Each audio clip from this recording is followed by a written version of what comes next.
What became pretty interesting is as I moved north through Hungary and actually Czechoslovakia and then backtracked into Poland and Auschwitz, I started listening to Viktor Frankl in my headset. That put me in this frame of mind of this really is unbelievable. Viktor Frankl is an author that he was a survivor of Auschwitz. He's wrote a number of books, but the most important book is The Meaning of Life. And he really talked a lot about what the meaning of life is when you know it's that destitute. But he tells the stories, and he tells the stories of other men, he tells the stories how they supported each other. It should be required reading for all of us. To listen to Viktor Frankl as I was writing, I thought, I can't believe that I am going to be here where he is telling the story. I remember arriving at the hotel the night before.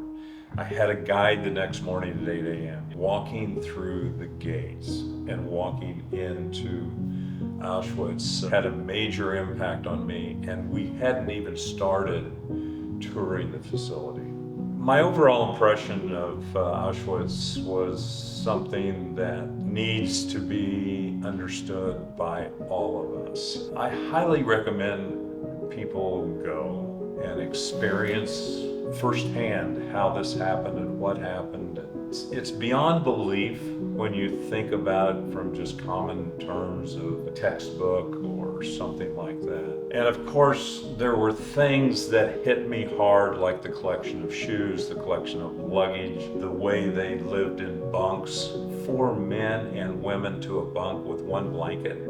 And these bunks were like 8 by 8 or something like that. But nothing hit me as hard as the gas chamber and the crematorium. What was really interesting, because they needed to boost their production of extermination, isn't that a weird term? Their efficiency and production of exterminating human beings. We go into the initial gas chamber where they dumped Zyklon B and gassed them, and then they put them in the crematorium. And if I remember right, the production was like 350 an hour. At the Auschwitz II, which is Birkenau, just a few miles down the road, they ended up with very high production, very high capacity facilities. That really hit me, knowing that they marched people out of the barracks and down a road. They were all told they were going to be bathed and disinfected and stuff like that.